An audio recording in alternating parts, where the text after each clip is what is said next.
ينقم منا إلا أن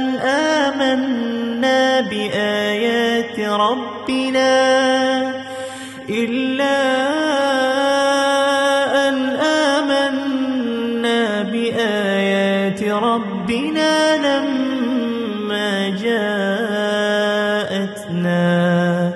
ربنا أفرغ علينا صبرا وتوفنا مسلمين.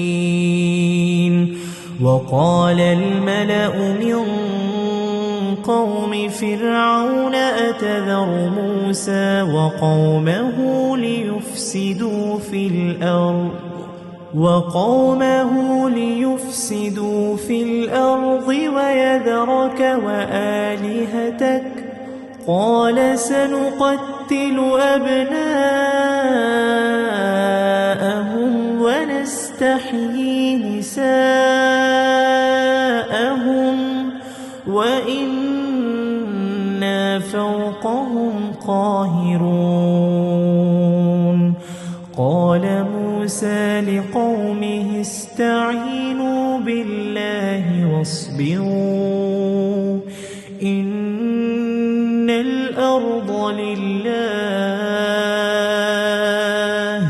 يورثها من يشاء من عباده والعاقبة للمتقين.